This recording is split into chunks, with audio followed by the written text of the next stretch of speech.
प्रणाम। नारद जी ने कहा अरे माते प्रणाम।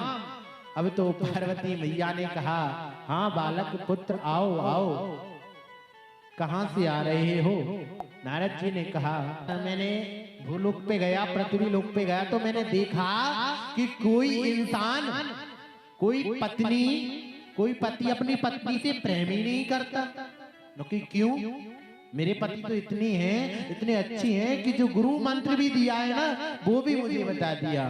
ऐसे हैं हमारे भूत बाबन भगवान, वो तो उसे इतना प्रेम करते हैं कि हद से ज्यादा प्रेम करते हैं कि जो उनको गुप्त मंत्र भी दिया वो भी मुझे बता दिया। अच्छा, इतना प्रेम करते हैं भोलेनाथ आपसे? हाँ प्रिय, इतना प्रेम करते हैं मुझसे भोलेनाथ। अच्छा, तो माता आप एक बात बताएं, माता एक बात बताएं। लोके क्या कि जो शंकर भगवान की गले में जो मुंडों की माला डली है वो किसकी है? जो शंकर भगवान के पास जो मुंडों की माला डली है वो किसकी है? उन्होंने कहा भैया बस यही बात तो नहीं बताई। तो क्या तुमसे खाक प्रेम करते हैं? तो क्या तुमसे खाक प्रेम करते हैं? अरे भैया मुझे बस इस बात के बारे में ही बताया। अब तो मैया रुष्ट हो गई और कोप भवन में चली गई। पहले चलते थे कोप भवन। कोप भवन किसे कहते थे कि एक अलग रूम था जिसमें स्त्री चली जाती थी, रूठ जाती तो उस कोप भवन में जैसे ही गई भैया शोर ना मचाएं, और जैसे ही कोप भवन में प्रवेश किया अब शंकर जी तो बैठे थे समाधि में। नारद जी गए, अरे भोलेनाथ जय हो प्रभु दयानिधान। हाँ नारद आओ आओ, अरे आपको माता ने याद किया है। अच्छा, माँ ने याद किया है? हाँ चलो ठीक है। तो भोलेनाथ चले जा रहे हैं और माता जी के पास पहुंचे, उनसे पूछा अरे प्रिय क्या हुआ? अरे आप मुझसे मत बोलो, आप तो मुझसे झूठ भी बोलने लगे हो, आप तो मुझे सही बात भी नहीं बताते। अच्छा, क्या छुपाया है आपसे मैंने? ऐसी कौन सी बात छिपाई है आपसे मैंने जो मैंने आपसे ना कहा हो? अरे प्रभु आपने मुझसे एक बात छिपाई, आप मुझसे प्रेम नहीं करते। अरे ऐसी कुछ नहीं, मैं आपसे हद से ज्यादा प्रेम करता हूँ प्रिय। ऐसी कौन सी बात है जो मैंने आपसे छुपाई हो? उन्होंने कहा, पार्वती मैया ने कहा अरे प्रभु आप ये बताइए कि आपके गले में ये मुंडों की माला किसकी है? तो भोलेनाथ मुस्कुराए और हंसते हुए बोले कि हे प्रिय ये मुंडों की माला तुम्हारी है। वो कैसे? कि तुमने 107 बार जन्म ले लिया, 107 बार ही तुम्हारा मरण हो गया, ये तुम्हारी ही माला है। अच्छा, आप एक ही बार नहीं मरे, मैं 107 बार मर गई, आप एक भी बार नहीं मरे? हाँ वो कैसे? मैंने एक अमृत पान पी रखा है। वो क्या है प्रभु? वो मैं भी सुनूंगी, मैं भी सुनना चाहती हूँ, मैं भी उस अमृत को पान करना चाहती हूँ। अब तो भोलेनाथ बड़े प्रसन्न हुए और कैलाश पर्वत पर बैठ गए, और कैलाश पर्वत पर बैठने के बाद उन्होंने एक ताली बजाई तो जितने भी जीव जंतु थे सब भग गए, और एक दूसरी ताली बजाई जितने भी पशु पक्षी थे सब भग गए, और भोलेनाथ समाधि में भगवान की कथा सुनाने लगे। अब एक तोता छोटा सा मतलब कच्चा था तो उसी जगह पर रखा था। तो अब तो भोलेनाथ कथा सुनाने लगे मैया को, और कथा सुनाते सुनाते सुनाते एक दिन कथा सुनाई प्रभु की, दूसरे दिन प्रारंभ की, अब तो चौथे दिन, तीसरे दिन सुनाई, चौथे दिन मैया को निद्रा आ गई। क्या आ गई? निद्रा। और जैसे ही नींद आई मैया सो गई। अब तो हमारे जो तोता था उसमें जीव हो गया। तोते जो अंडे से बाहर आ गया और उसी जगह बैठ गया। अब तो तोता ने सोचा अगर मैं हुंकारे नहीं भरूंगा तो ये कथा हमेशा अधूरी रहेगी, इसलिए इस कथा को सुनना है। तो भैया अब तो तोता ही हुंकारा भरना प्रारंभ कर दिया। 5वें दिन की कथा सुनाई, 6वें दिन की सुनाई, और 7वें दिन की जैसे ही सुनाई कथा, और भगवान ने, भोलेनाथ ने कहा बोलो बाले कृष्ण भगवान की जय हो। अब तो पार्वती मैया जगी उठी और पूछने लगी, हाँ प्रभु, तो वो चौथे दिन की कथा में वहां से क्या हुआ? उन्होंने कहा, हे प्रिय, तूने 4 दिन तक कथा सुनी और फिर उसके बाद में कौन सुन रहा था कथा? तो उन्होंने पीछे मुड़ के देखा तो एक तोता था। उस तोते को देखा, भोलेनाथ ने त्रिशूल उठाया और त्रिशूल उठा के उस तोते के पीछे चलने लगे। तोता आगे आगे चलने लगा और भोलेनाथ पीछे पीछे दौड़ने लगे और दौड़ते रहे और वेद व्यास जी की जो पत्नी थी एक जगह पानी भरने को आई और पानी भरने के जैसे ही पानी को खींचना प्रारंभ किया और वेद व्यास जी की पत्नी को उवासी आई और वो तोता उस उवासी लेते ही वेद व्यास जी की पत्नी के घर में चले गए। और जैसे ही वेद व्यास जी के घर में चले गए तो वेद व्यास जी वहां पर आए और भोलेनाथ से पूछने लगे, अरे प्रभु, अरे दया निदान, अरे भोलेनाथ, आप इस जगह कैसे खड़े हो? आप इस जगह कैसे खड़े हो? उन्होंने कहा कि तेरे पत्नी के घर में मेरा शत्रु छुपा हुआ बैठा है। वो कैसे? मैं जानना चाहता हूं, वो कैसे? तो उन्होंने कथा सुनाई कि ऐसे ऐसे एक तोता था, उसने इस कथा को श्रवण कर लिया और श्रवण करने के बाद वो वहां से आ गया और ऐसे ऐसे तुम्हारे पत्नी के घर में चला गया। अरे प्रभु, जब तक उसने अमर कथा को ग्रहण कर लिया तो आप उसको मार ही नहीं सकते, वो तो अमर हो गया है। फिर भोलेनाथ अपने धाम चले गए और वेद व्यास जी की पत्नी 12 वर्ष तक गर्भ रही। एक ही वेद व्यास जी की जो पत्नी थी वो 12 वर्ष तक गर्भवती रही।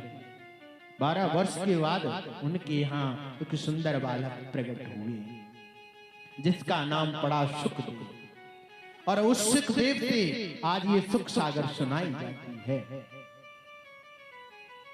ये सुख सागर आपको सुनाई जाती है उसी जगह से। अब मैं एक बात और पूछना चाहता हूं, ये तोता कौन था?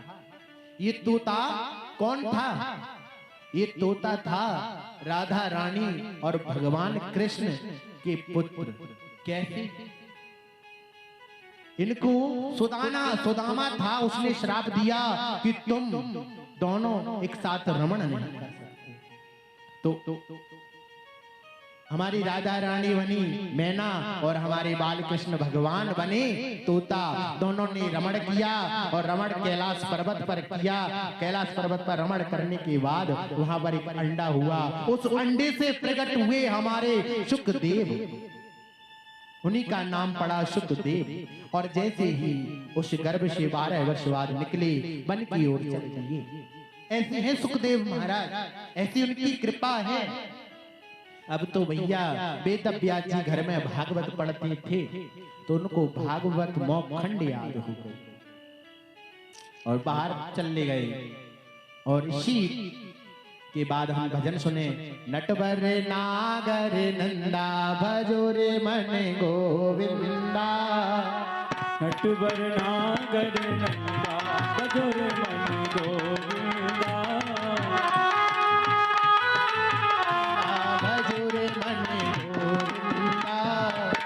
गोविंदा गोविंदा भजो रे मन गोविंदा। गोविंदा गोविंदा भजो रे मन गोविंदा।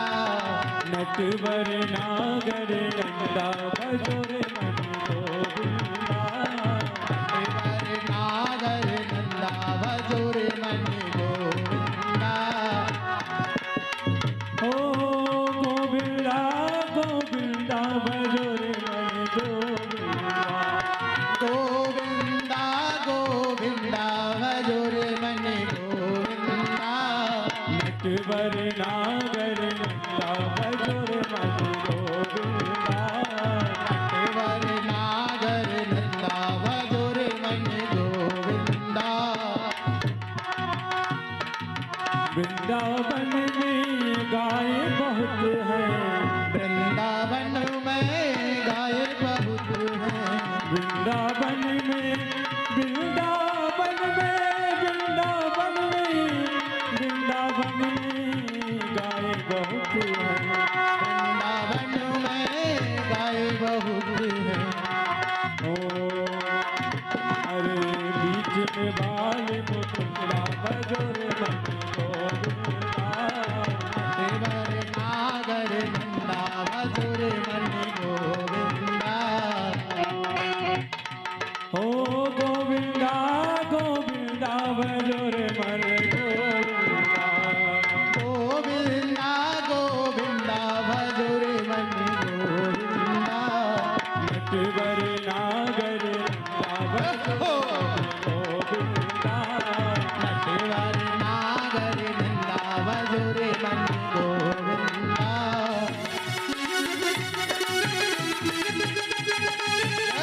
हो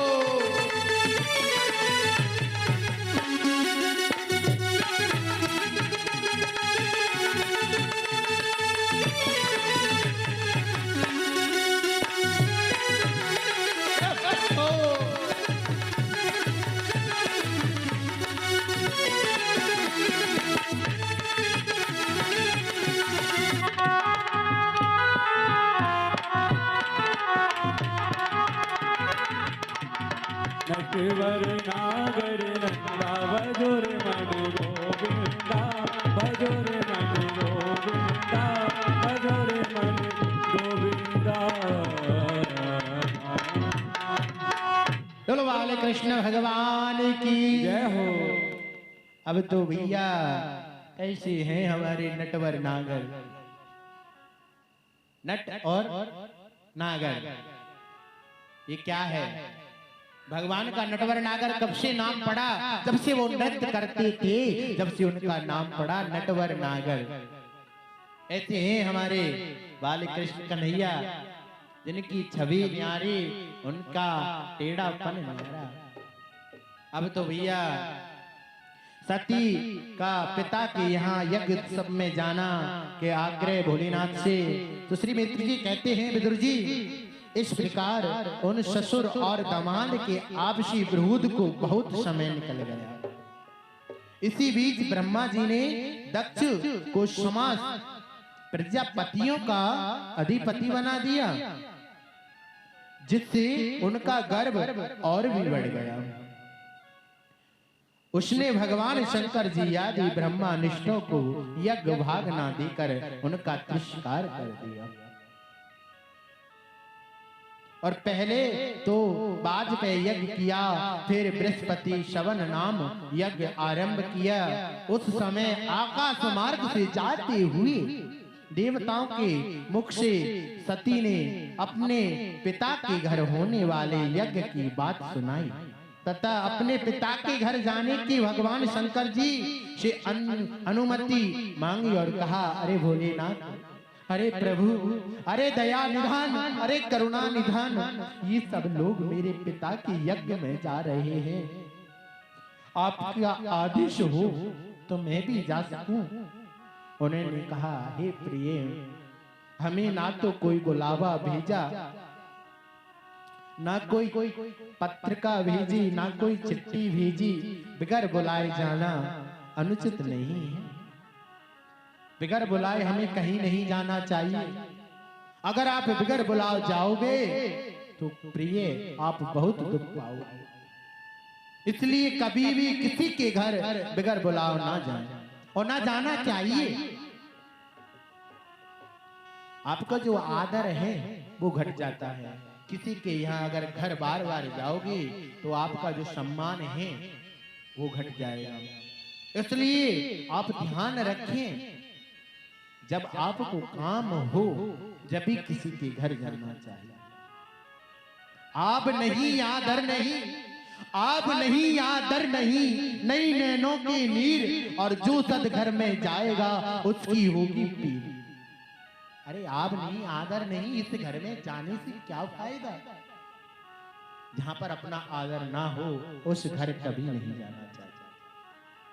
अब तो भैया उनके भगवान शंकर आदि ब्रह्मा जी को बड़ा ही तिरस्कार करने लगे। उस समय आकाश से देवता लोग जाने लगे और तुलसीदास कहते हैं, कायहुनी के मोरे मन भावा, ये अनुचित नहीं पटावा। कहीं की मोरे मनवावा है अनुचित हुई पटा। सकल निज सुता बुलाई, हमरे बैर तुम्हारे बिसराए। हो दक्षिण सकल बुलाई, हमरे बैर तुम्हारे बिसराए। राम सिया राम सिया राम जय जय राम। राम सिया राम जय जय राम। राम सिया राम जय जय राम। कयहूँ नीक मोरे मन भावा, ऐ अनुचित नहीं नेब पटावा। दक्ष सकल निज सुता बुलाई, और हमरे बैर तुम्हारे विसराई। ब्रह्म सभा हम सन्मुख माना, और तैते अर्जन करऊं अपमाना। जो बिन बोले जाऊं भवानी, रहे न सील स्नेह कानी। जपऊं मित्र प्रभु पितु गुरु गेहा, जाई बिन बुलाए सनदेहा। तदपि विरोध मान जय कोई, तहाँ गए कल्याण न हुई। भांति अनेक शंभु समझावा, भांति अनेक शंभु समझावा। और भाभी बस न ज्ञान और आवा। कह प्रभु जाओ जो बिनहि बुलाए, भले भात हमारे भाई।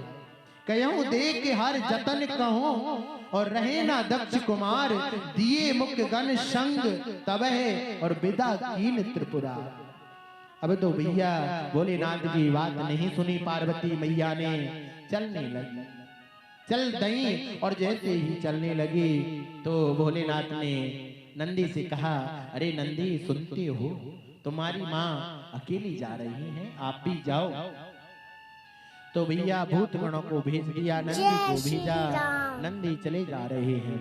अब तो मैया जैसे ही पहुंची तो दक्ष प्रजापति खड़े हुए थे, और वहां जाकर देखा कि भोलेनाथ का कोई आसन नहीं था।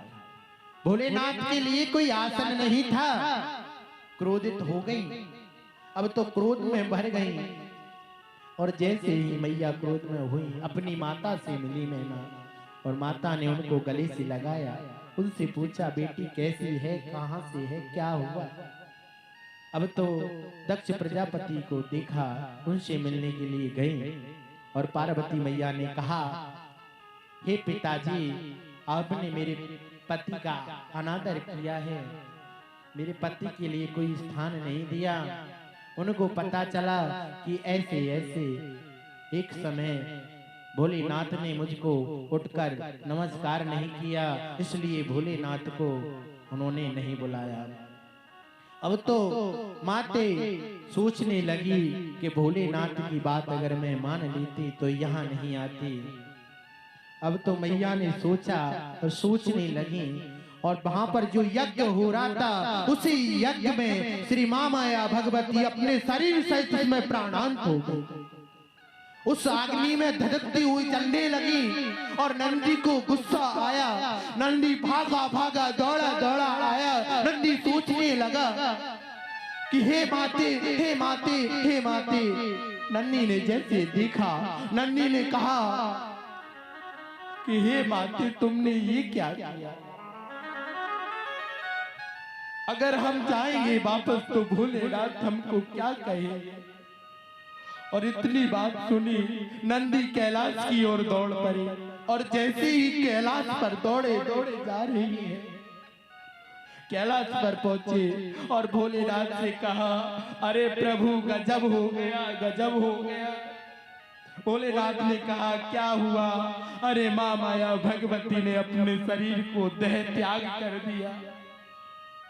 भोलेनाथ इतना गुस्सा, इतना क्रोध आया, इतना क्रोध आया, अपनी जटा से बाल को खाड़ा नीचे पटका, उसमें से एक वीरभद्र पैदा हुआ। और जैसे ही वीरभद्र पैदा हुआ, वीरभद्र गए, वीरभद्र ने यज्ञ को विध्वंस किया।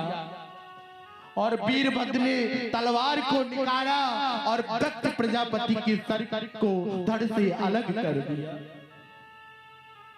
और जैसे ही सर को धड़ से अलग किया, वीरभद्र इतना गुस्सा होने लगा, अतताई करने लगा, ब्राह्मणों को मारने लगा। अब तो ब्राह्मणों ने प्रार्थना की, भो भो साधु क्षणम तिष्ठते, अरे प्रभु हमें क्षमा करो, हमें क्षमा करो। सब विनती करने लगे। भोलेनाथ आए। भोलेनाथ ने कहा, तू बड़ा दुराचारी है, दुष्ट है, तुझे सम्मान क्या मिल गया? तू अपने आप को भगवान समझने लगा, तू अपने आप को ज्ञान रूप समझने लगा। उन्होंने कहा, प्रभु मुझे पता नहीं था, मैं भूल गया। फिर भोलेनाथ प्रसन्न हुए। भोलेनाथ ने एक बकरे का मुंह लगवाया। जब से तो भोलेनाथ पर बोलते हैं बम बम। जब से जो भोलेनाथ पर जल चढ़ाता है, जल चढ़ाने के बाद अगर ये बम बम नहीं बोलता तो वो पूजा हमेशा अधूरी मानी जाती है। इसलिए जब भी आप भोलेनाथ की पूजा करो, सेवा करो, तो वहां पर जाके बम बम बम बम बोलना चाहिए।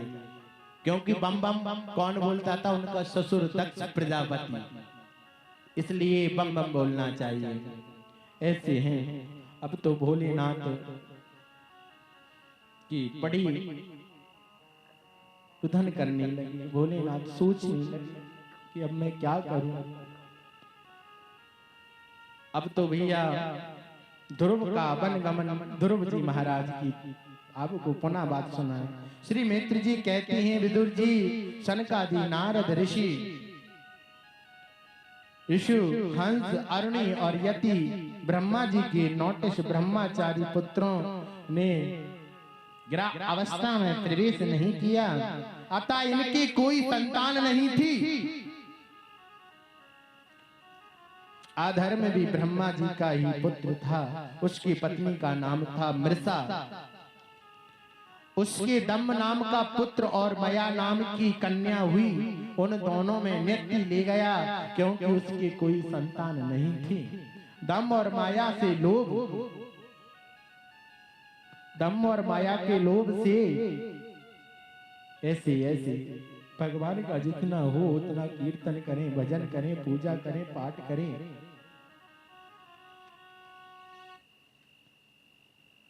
हाँ, और हमारे भोलेनाथ तो बड़े सीधे हैं, साधे हैं। भोलेनाथ की कृपा कब किस पर हो जाए कोई भरोसा नहीं। जितना सुनो भोलेनाथ की महिमा उतनी कम है। भोलेनाथ से निराला कोई और नहीं। भोलेनाथ से निराला, शंभुनाथ से निराला कोई और नहीं। नाथ से निराला, शंभुनाथ से निराला कोई और नहीं। भोलेनाथ से निराला, शंभुनाथ से निराला कोई और नहीं।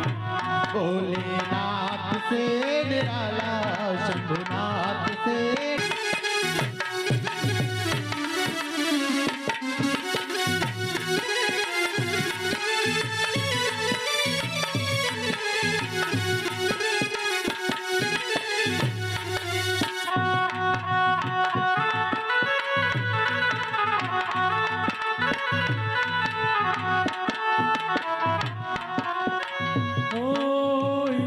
डमरू डम डम बोले, अगम निगम के भेद ये खोले।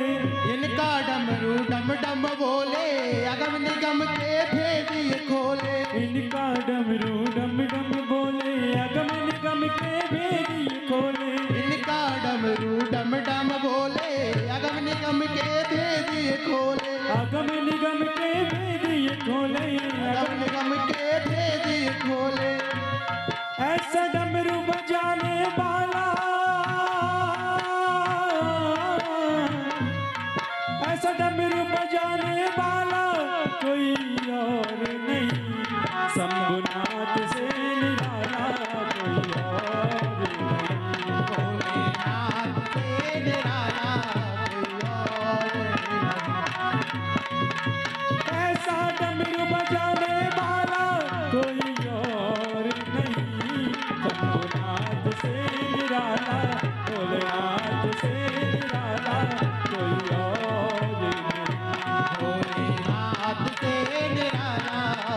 शंभुनाथ से निराला कोई और शंभुनाथ से निराला कोई और नहीं हो, कोई और नहीं। भोलेनाथ से निराला, शंभुनाथ से निराला कोई और नहीं। भोलेनाथ से निराला कोई और नहीं, कोई और नहीं, कोई और। भूत बावन भगवान की जय हो। और नहीं बोलते हैं जो जय बोले उनके लिए तो ठीक है, और जो जय नहीं बोला उनके लिए क्या है? हैं? नहीं, वो ठीक नहीं है। वो जय बोलना चाहिए, और जो नहीं बोले उस ले। अब जैसे कि बहनाओं के पूछ नहीं है उनका इसलिए भैया जय बोलना चाहिए, और जय हमेशा सबको बोलना चाहिए। जय में कंजूसाई मत किया करो, ठीक है? अगर जय में जिसने भी कंजूसाई करी ना तो उसकी उसके पड़ोसियों की कसम है। कुछ लोग तो सोच रहे हैं पड़ोसी तो जा रहा, जाने दो हैं? अब तो भैया ऐसे इसमें भय मृत्यु उत्पन्न हुए तथा इन दोनों में संयोग से यातना और नरक का जोड़ा उत्पन्न हुआ। इस प्रकार मैत्री जी ने संक्षिप्त में अधर्म की वंश का वर्णन किया और फिर मनु पुत्रों का वंश का वर्णन शुरू किया। मनु जी के प्रियव्रत और उत्तानपाद नाम के दो पुत्र थे। भगवान वसुदेव की कला से उत्पन्न होने के कारण ये दोनों संसार की रक्षा में तत्पर रहते थे। उत्तानपाद की सुनुति और सुरुचि नाम की दो पत्नियां थीं। उत्तानपाद की कितनी पत्नी थी? दो। पहली का नाम सुरुचि और दूसरी का नाम सुनीति। अब दो पत्नियां थी, उनमें राजा को सुरुचि अधिक प्रिय थी। सुरुचि क्यों प्रिय थी? क्योंकि वो सुंदर थी, दिखने में अच्छी थी, इसलिए सुरुचि से ज्यादा प्रेम करते थे उत्तानपाद। तथा सुनीति जिसका पुत्र ध्रुव था, राजा को उतनी प्रिय नहीं थी। एक दिन राजा उत्तानपाद सुरुचि के पुत्र उत्तम को गोद में लेकर प्यार कर रहे थे। उसी समय ध्रुव ने भी गोद में बैठना चाहा, परंतु राजा ने उनका स्वागत नहीं किया। और उस समय घमंड से भरी हुई सुरुचि ने अपने सोते के पुत्र ध्रुव से कहा, बच्चे तू राजा सिंहासन पर अगर बैठना चाहता है तो मेरे गर्भ से आ, फिर इस सिंहासन पर बैठने योग्य है। अगर तू इस सिंहासन पर बैठना चाहता है तो मेरे गर्भ से जन्म ले, फिर इस सिंहासन के काबिल है। अब तो ध्रुव जी उस सिंहासन से उतर गए और सिंहासन से जैसे ही उतरे अपने माँ के पास पहुंच गए और माँ से क्या कह रहे हैं, अरे मैया सुनती हो? उन्होंने कहा, क्या बेटा? मुझे ऐसे ऐसे मेरी मौसी ने, मैं पिताजी के पास गया था, मैं सिंहासन पर थोड़ा बैठा और मुझे मैया मेरी मौसी ने मुझे वहां से ढका के पास आए। विदुर जी 5 वर्ष का अबूझ बालक ध्रुव रोता हुआ अपनी माँ के पास आया। सुनीति ने बेटे को गोद से बैठाया और कहा, सुनीति ने कहा, बेटा उन कमल दल लोचन भी हरि को छोड़कर मुझे तो तेरे दुख को दूर करने वाला कोई नहीं दिखता। और रो रो कर ध्रुव जी कह रहे हैं अपनी माँ से, क्या कह रहे हैं? और रोए रोए कहे ध्रुव महाराज मैया रोए रोए कहीं ध्रुव महाराज मैया मोर मौसी ने मारो। रोए रोए कहे ध्रुव महाराज मैया मोर मौसी ने मारो। मोर मौसी ने मारो, मैया मोर मौसी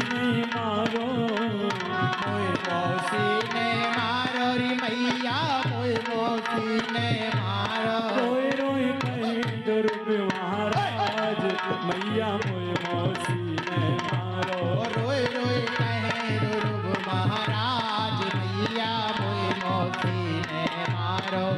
और हम बैठे दोनों भैया बहाई छोटी मैया। हम बैठे दोनों भैया बाई छोटी मैया। हम बैठे दोनों भैया बहाई छोटी मैया। हम बैठे दोनों भैया बाई छोटी मैया। मोए गोद से दियो तार मैया मोए मौसी ने मारो। रोए रोए कहे ध्रुव महाराज मैया मोए मौसी ने मारो।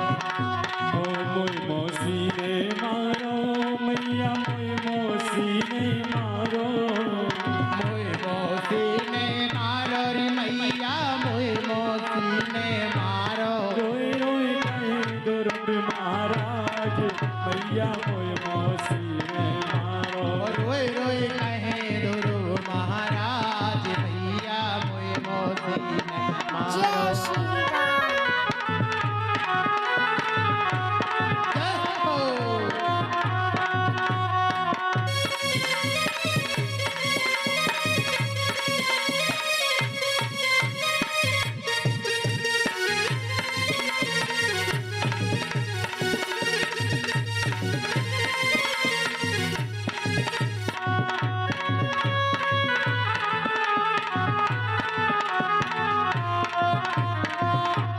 रोई रोई कहे ध्रुव महाराज मैया मोए मौसी ने मारो। मैया मोए मौसी ने मारो। मैया मोए मोए मौसी मैया मोए मौसी ने मारो। मैया मोए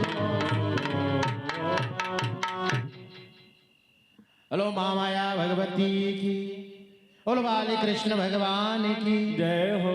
अब तो भैया रो रो कर ध्रुव महाराज कह रहे हैं, अरे भैया मुझसे गोद से उठा दिया,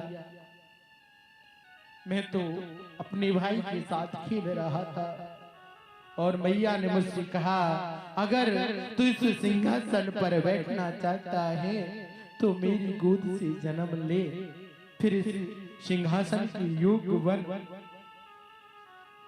तो भैया माता सुनीति जो वचन कहे वे अविष्ट वस्तु की प्राप्ति का मार्ग दिखलाने वाले थे, अतः उन्हें सुनकर बालक ध्रुव की बुद्धि द्वारा अपने चित्त में समाधान किया। इसके बाद वे अपने पिता के नगर से निकल पड़े। यह सब समाचार सुनकर कि ध्रुव वन में अब तप करना चाहता है, नारद जी वहां आए और उन्होंने ध्रुव के मस्तक पर अपना पाप नाशक कर कमल को फेरते हुए कहा, ए बेटा अभी तू बच्चा है, अभी तू छोटा है। अरे मैं कुछ नहीं प्रभु, हे प्रभु दया निधन, अब तो मुझ पर दया करो, मैं तो भक्ति करूंगा, मैं भगवान को प्राप्त करके रहूंगा। दृढ़ विश्वास था जो ध्रुव का दृढ़ विश्वास था, ध्रुव ने सोच लिया कि मुझे भगवान की प्राप्ति करनी है, करके रहूंगा। तो अगर इंसान अपने मन में कुछ ठान ले कि मुझे ये करना है तो उससे बड़ा कुछ नहीं किया है इंसान ने। तो ऐसे ही ध्रुव महाराज ने अपने मन में संकल्प लिया कि मुझे कुछ नहीं, भगवान प्राप्ति करना है, भगवान के चरणों में मुझे शीश झुकाना है। अब तो श्री ध्रुव जी महाराज जिनका चित्त चंचल हो जाता है, उन लोगों को लिए कृपा करके शांति का यह बहुत ही उत्तम उपाय बताया, किंतु मुझ जैसे अज्ञानियों की दृष्टि वहां तक नहीं पहुंच पाती। इसके अतिरिक्त मुझे घोर क्षत्रिय स्वभाव प्राप्त है। हे ब्राह्मण, मैं उस पद पर अधिकार प्राप्त करना चाहता हूँ जो त्रिलोक में सबसे श्रेष्ठ है, तथा जिस पर मेरे बाप दादी और दूसरे कोई भी आरुद्ध नहीं हो सके। ध्रुव जी की बात सुनकर नारद जी बहुत प्रसन्न हुए। उस पर कृपा करके उसे सदुपयोग दिया। नारद जी ने कहा, बेटा तेरी माता ने जो बताया भाई तेरे लिए परम कल्याण का मार्ग है, तू उसी मार्ग पर चल। अब तो ध्रुव जी, इसलिए अब तू यमुना जी के पावन तट पर मधुवन की ओर चला जा रहा है। वहां तीनों समय कलिंदी के जल में स्नान करके आसन बिछाकर बैठना, फिर प्राणायाम करके मन एवं इंद्रियों को अपने वश में करना और भगवान के मधुर स्वरूप का ध्यान करते हुए इस मंत्र का जाप कर रही है। कौन से मंत्र का जाप कर रहे हैं ध्रुव जी?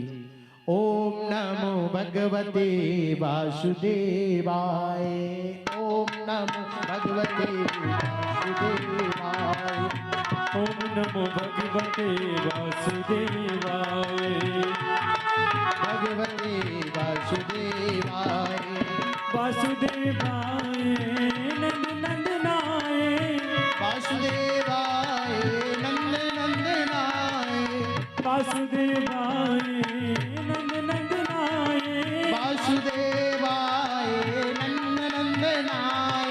ओम नमो भगवते वासुदेवाय, ओम नमो भगवते वासुदेवाय, ओम नमो भगवते वासुदेवाय, ओम नमो भगवते वासुदेवाय। ध्रुव जी महाराज भगवान का चिंतन कर रहे हैं और कह रहे हैं ओम नमो भगवते वासुदेवाय। इसका 7 रात जप करके, जप करने से मनुष्य आकाश में विचरने वाली सिद्धों का दर्शन करता है। अगर कोई 7 रात लगातार इस मंत्र का कोई जप कर ले तो उसको जो भी उनके भूत वगैरह जो भी घर में उनको परेशानी है वो सब ज्यादा हट जाएगी। और श्री नारद जी के उपदेश पाकर ध्रुव ने परिक्रमा करके उन्हें प्रणाम किया और मधुवन की यात्रा की। ध्रुव के तपोवन की ओर चले जाने पर नारद जी राजा के महल की ओर गए। उस समय राजा उत्तानपाद अपने पुत्र ध्रुव के वियोग में मन ही मन बहुत चिंतित थे। श्री नारद जी ने कहा, हे राजन, तुम अपने बालक ध्रुव की चिंता मत करो, उसके रक्षक स्वयं भगवान हैं। तुम्हें उसके प्रभाव का पता नहीं, उसका यश सारे संसार में है और फैल रहा है। वह बालक बड़ा ही सामर्थ्य है, अतः जिस काम को बड़े बड़े लोग पाल नहीं कर पाते, ऐसे कार्य को वो करने गया है। उसके कारण तुम्हारा यश बहुत बढ़ जाएगा। मैत्र जी ने कहा, विदुर जी, नारद जी ने बताए हुए साधन से बालक ध्रुव ने मधुवन में पहुंचकर यमुना जी की धारा से स्नान कर अपने आप को निर्मल किया, आसन पर बैठे। और हमारे भगवान क्या कहते हैं? निर्मल मन जन सो मोहि भावा, मोहि कपट चल छिद्र नभावा। निर्मल मन जन सो मोहि पावा, निर्मल जन मन सोई मोहि पावा, मोहि कपट चले छिद्र नभावा, मोहि कपट चले छिद्र नभावा। भगवान कहते हैं कि कोई इंसान कठोर वचन का हो, मैं उसकी नहीं सुनूंगा। निर्बल मनुष्य मुझको भज ले, मैं उसके लिए एक पैर के 7 पैर तक दौड़ा दौड़ा चला जाऊं। निर्मल मन जन सो मोहि पावा, मोहि कपट चल छिद्र न भावा। मुझे कपट नहीं चाहिए, जिसके अंदर कपट भरा हो, छिद्र भरा हो, मुझे ऐसे व्यक्ति स्वाहते नहीं, मुझे ऐसे व्यक्ति पसंद नहीं है। इसलिए निर्मल मन बनाओ। राम राम शब्द कोई भजे, राम राम सब कोई भजे, दशरथ भजे न कोई। और जो एक बार कोई दशरथ भजे, 100 पल कोटि यज्ञ फल हो। राम राम तो सब भजते हैं, दशरथ भजे ना कोई। और जो कोई दशरथ भजे तो 100 यज्ञ फल हो। दशरथ जी नहीं होते, 10 इंद्रियों को एकत्रित करके अपने मन में क्षमता रखते हुए 10 इंद्रियों के बस में करके फिर आप जप करो। क्यों नहीं सुनेंगे भगवान आपकी? भगवान क्यों नहीं सुनेंगे आपकी? भगवान सुनने वाले हैं। और भगवान भक्तों के पीछे तो पता नहीं क्या क्या कर देते हैं। अब तो भैया प्रारंभ में उस बालक को 3 दिन उपवास, कैद और बेर के फल खाकर ही तप किया। फिर केवल यमुना जल पीकर समाधि योग से भगवान की आराधना की तथा 5वां महीना लगने पर सांस को भी जीतकर पैर की एक अंगूठे पर खड़े रहकर भगवान वासुदेव के अपने चित्त को स्थित कर दिया। ध्रुव की तपस्या के तेज से समस्त स्तंभर जंगल जीवों में शरीर का प्राण एक साथ ही रुक गया। अब तो भैया 5वें महीने में ध्रुव जी ने अपनी श्वास को रोका।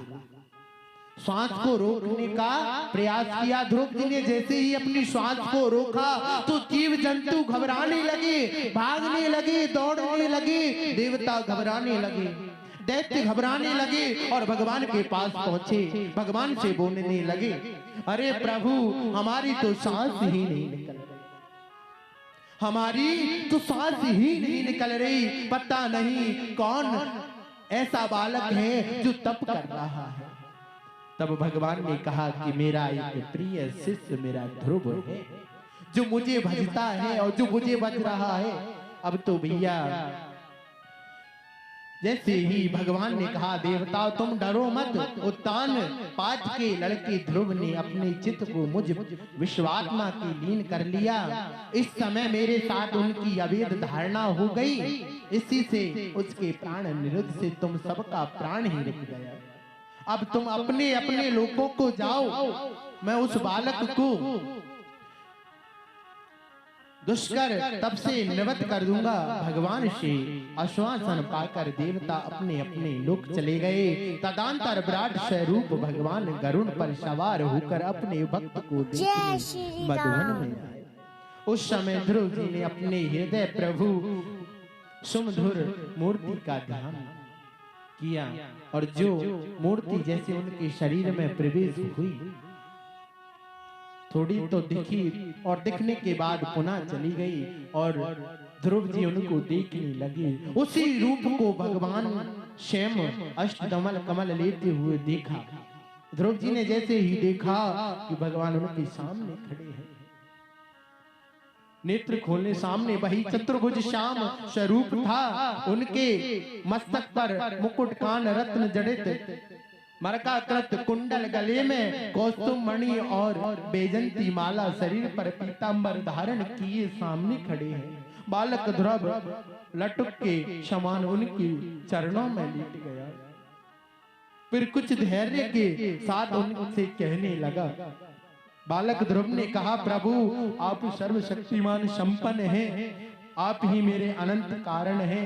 प्रवेश कर अपने तेज से मेरी सोई हुई वाणी को सजीव करते हैं तथा हाथ, पैर, कान और त्वचा आदि अत्यंत इंद्रियों को, प्राणों को आप ही चेतना देते हैं। मैं अंतर्यामी भगवान को प्रणाम करता हूँ तथा जो लोग ऐसा समझकर निष्काम भाव से आपका निरंतर भजन करते हैं तथा उनके लिए राज्य आदि भोगों की अपेक्षा केवल आपके चरण कमलों की प्राप्ति है, सच्चा फल है। स्वाभाविक यज्ञ की बात ऐसी है तो ही गौ जैसे अपने हाल से बच्चे दूध पिलाती है, विघ्न से उसे बचाती है, उसी प्रकार आप भी अपने भक्तों पर कृपा करते हो, आपकी भक्तों की पुकार सुनते हो, भक्तों के लिए आप आते हो। भगवान भक्तों के लिए दौड़े दौड़े आते हैं। भगवान को दिल से भजो, जितना भजना है दिल से भजो, भगवान स्वयं आ जाते हैं। अब तो ध्रुव जी ने भगवान को देखा और रुदन करने लगे, सोचने लगे, अरे प्रभु मैं इतना बड़ा भाग्यशाली हूँ जो आपके दर्शन कर रहा हूँ। और सोचने लगे, जैसे ही सोचा, अरे दया निधान करुणा निधान, आप ज्ञान के सागर हो, आपके दर्शन मात्र से तो हमारे जीव ताप सब नष्ट हो जाते हैं। आपको तो जो भजता है उसके एक जन्म की नहीं अनंत जन्मों के पाप क्षीण हो जाते हैं। हे प्रभु आपने बड़ी कृपा की, जो मुझ जैसे तुच्छ प्राणी को आपने दर्शन दिए। अब तो भगवान कहते हैं, बेटा मांग, क्या मांगना चाहता है? ध्रुव ने कहा, प्रभु मुझे आप मिल गए, मुझे और कुछ नहीं चाहिए। और कहते हैं, देना हो तो दीजिए जन्म जन्म का साथ, मेरे सिर पे रख दो बाबा अपने ये दोनों हाथ।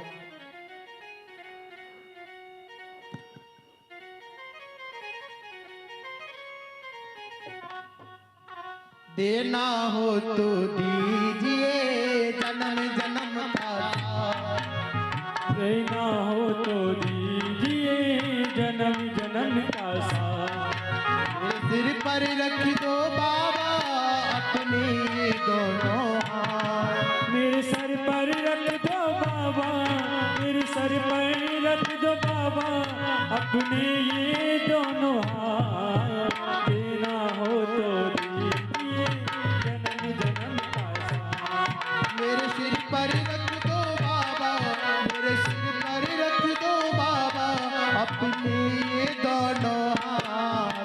देना हो तो दीजिए जन्म जन्म का साथ, अरे देना हो तो दीजिए जन्म जन्म का साथ, और देना हो तो दीजिए जन्म जन्म का साथ। मेरे सर पर रख दो बाबा, मेरे सर पर रख दो बाबा अपने ये दोनों हाथ। देना हो तो दीजिए जन्म जन्म का, मेरे सिर पर रख दो बाबा अपने ये दोनों हाथ। देना हो तो दीजिए जन्म जन्म का साथ। देने वाले श्याम प्रभु तो धन और दौलत क्या मांगे। देने वाले श्याम प्रभु जो धन और दौलत क्या मांगे। ओ देने वाले श्याम प्रभु से नाम और इज्जत क्या मांगे। ये देने वाले श्याम प्रभु से नाम और इज्जत क्या मांगे। अब मुझ पर कृपा कर दो, मेरे जीवन में रस भर दो, भर दो यही बरसा। देना हो तो दीजिए जन्म जन्म का साथ, मेरे सर पर रख दो बाबा अपने ये दोनों हाथ। देना हो तो दीजिए जन्म जन्म का साथ। मेरे सर पर रख दो बाबा अपने ये दोनों हाथ। देना हो तो दीजिए जन्म जन्म का साथ, देना हो तो दीजिए जन्म जन्म का साथ। और श्याम तेरे चरणों की धूली धन दौलत से महंगी है। श्याम तेरे चरणों की धूली धन दौलत से महंगी है। एक नजर कृपा की बाबा नाम इज्जत से महंगी है। एक नजर की कृपा बाबा नाम इज्जत से महंगी है। मेरे दिल की तमन्ना यही है, मेरे दिल की तमन्ना यही है, करूँ सेवा तेरी दिन रात। देना हो तो दीजिए जन्म जन्म का साथ। अरे देना है तो दीजिए जन्म जन्म का साथ। हर देना हो तो दीजिए जन्म जन्म का साथ।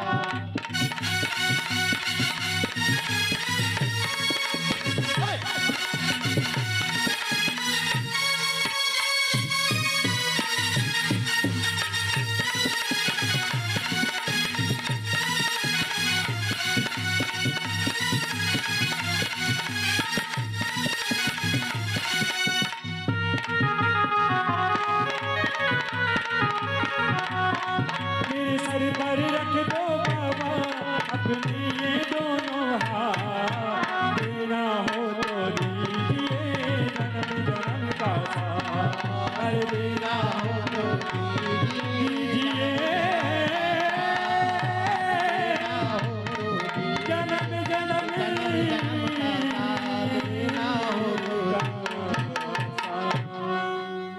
बोलो बाले कृष्ण भगवान की जय हो, बोलो आज के आनंद की जय हो, बोलो राघवेंद्र सरकार की जय बोलो हो। वृंदावन बिहारी लाल की। जय हो।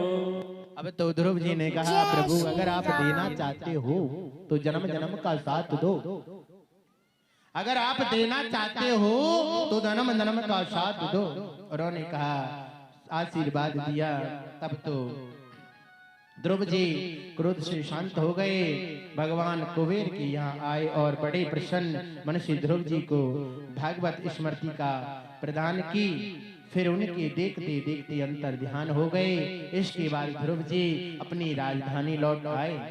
ध्रुव जी ने ऐश्वर्य भोग से पुण्य का और भोगों से त्याग पूर्वक यज्ञ आदि कर्मों के अनुष्ठानों से पाप क्षय करते हुए भागवत कृपा से 36,000 वर्ष तक पृथ्वी पर राज किया।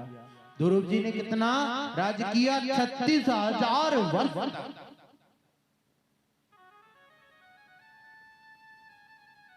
ऐसे हैं हमारे ध्रुव महाराज। श्री मित्र जी कहते हैं विदुर जी महाराज ध्रुव जी के वन में चले जाने से पश्चात उनके पुत्र उत्कल राज सिंहासन पर स्वीकार नहीं किया तथा अपने भाई भ्रमी के पुत्र वत्सर को राजा नियुक्त कर दिया। वत्सर की भार्या श्यावृति के गर्भ से पुण्यात आदि 6 पुत्र हुए।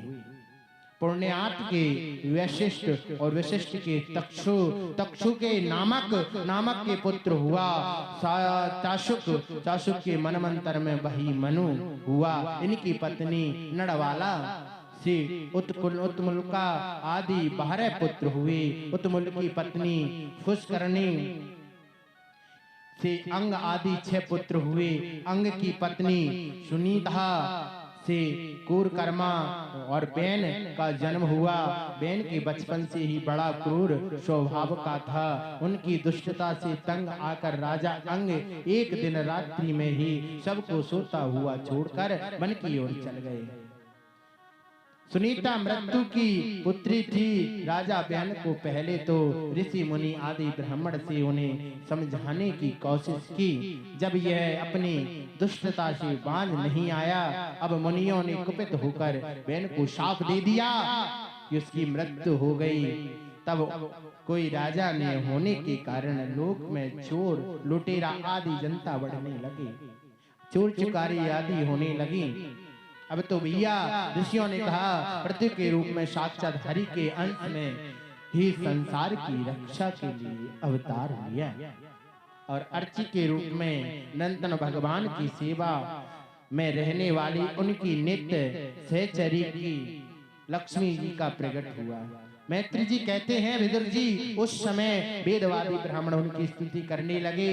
श्रेष्ठ गंधर्व आदि महाराज विदुर जी ने पूछा ब्राह्मण पृथ्वी पर जो अनेक रूप धारण कर सकती हैं, फिर उसने